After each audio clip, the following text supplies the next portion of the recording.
Rich, you don't look too worried. Free peanuts.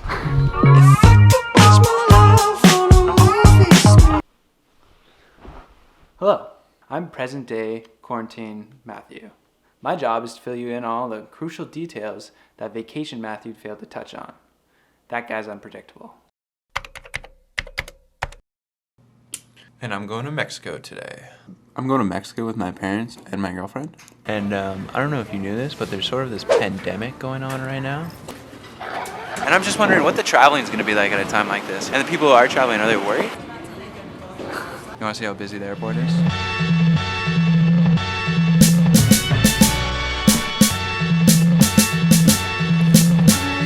Last time I was here was like 2 years ago, and seems about the same. Lots of cleaning going on this trip.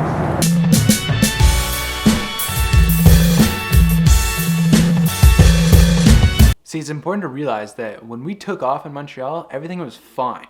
It wasn't until we were in the air flying that Trudeau came on and made the announcement to cancel all unnecessary travel. So that's what we landed to as we were walking through the Cancun airport. I don't deserve this. So nice. I can't be stressed. There's a moat. So we get to Mexico and we're staying at this place called the Paradisus. Nicest hotel I've ever been to in my entire life. Already you start to forget about things. This is the first thing you see. Oh, I'm the turtle whisperer. Yes, come to me, my child. Oh my god. By the way, the lobby always smelled like fresh eucalyptus. You felt healthier just being in there.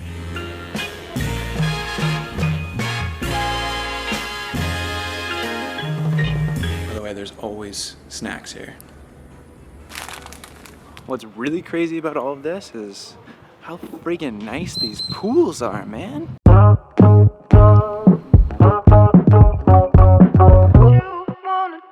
She was sweet like honey, but I couldn't taste her when she's on me, and she was spending all my... If you woke up beside this pool, you would have no idea what was going on in the world. People in Mexico are not worried. Well, at least at the start. The fact that we're at one of the nicest resorts in the world, well, at least that I've ever been to, might have something to do with it, but I'm not sure. I'm not a scientist. Yes, science! After the second day, tensions really started to rise. And how could they not? The second you touch your phone, you're bombarded with social media posts, news alerts, text messages, all highlighting the worst possible case scenarios. The worst part is, how do you decipher from what's real and what's not? Everyone was saying something different. It got to the point where every conversation you had was about COVID-19. As the week has gone on, the pool has gotten quieter and quieter, but yet still new people are coming to the resort every day. So you're probably wondering, what do you eat in a time like this? Whatever you want, man. The food here is insane. Just make sure don't eat the pizza, because you're in Mexico and it sucks. She was sweet like honey, but I couldn't taste her when she's on me, and she was spending all my money, and it goes quick. Yo, odds we don't go out to eat tonight. I'm down. It goes quick. She was cold like winter. Glad I brought my jacket. Stop. This place went from kind of busy to a ghost town in 4 days. All the restaurants are empty, you can get in anywhere, there's no lines, there's nothing. This place is running around 30% right now and expected to drop to 14 next week. So we're gonna visit Richard's brother today, and this is what he gave me to navigate. Are we in the 80s?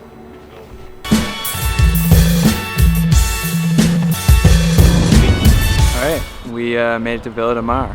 Corona. Mucho bueno. So you're gonna freak out anymore about coronavirus? Not gonna freak out because leaving early is off the table. So we're here until Friday regardless. We're either leaving Friday or we're not, so stay positive.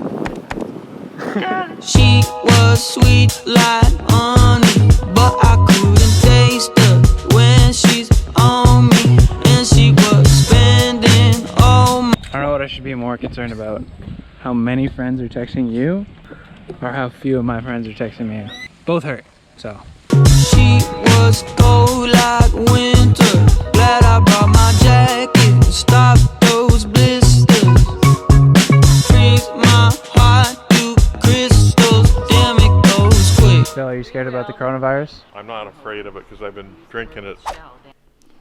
One of the craziest parts about this whole trip, though, was this room we got to stay in, man.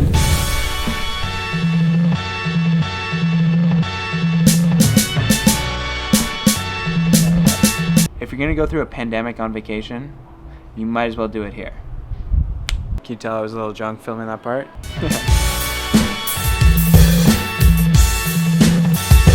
Alright, Tasha and I are gonna go to the beach now.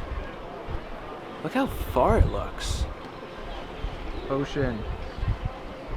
But it's actually just right down this little path, which is pretty cool.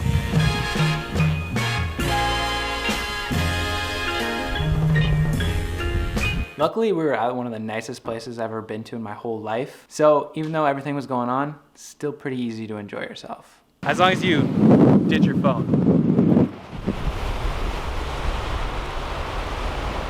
We got to do the first part of our social isolation on a 5-star resort. How'd you touch it? Touch it. No, look at him. He looks, he's like, don't fucking touch me. We're going to the gym. Gotta get those reps in because, you know, it's all closed.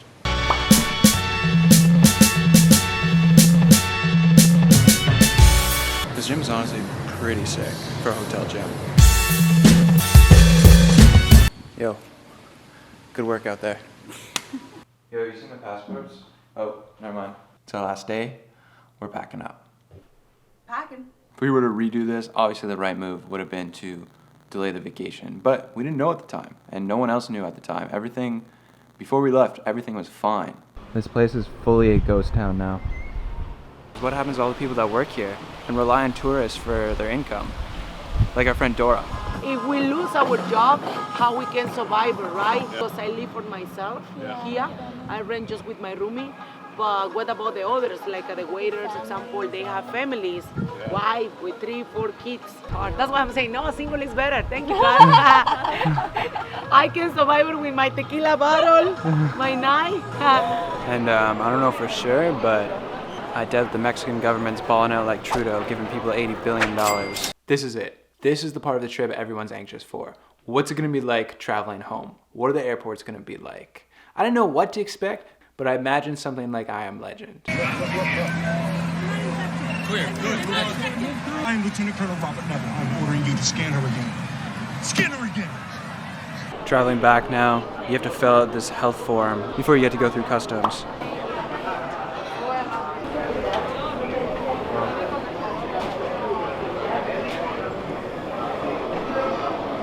Security was not as intense as I thought it was gonna be. Only I had one scary issue when I sneezed in line, and everyone stared at me. But besides that, no problems.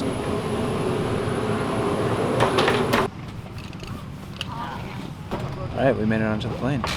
3 fun facts about this flight. 1, we left early.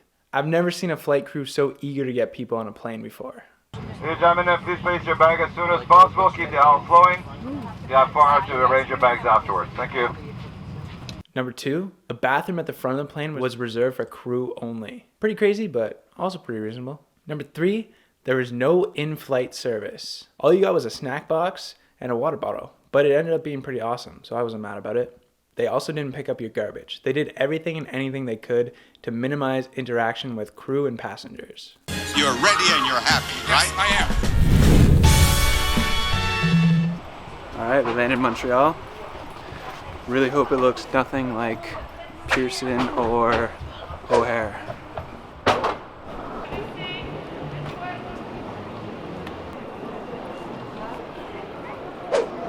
All right, that actually only took like 15 minutes, pretty easy.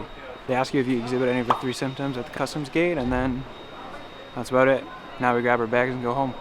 Just in case you were wondering, that health form we filled out in Mexico, where they ask you if you exhibit any of the symptoms, still got it.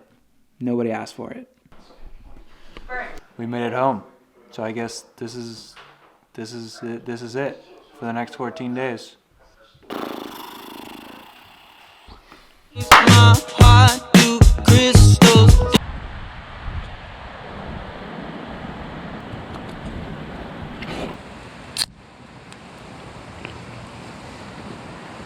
Cured.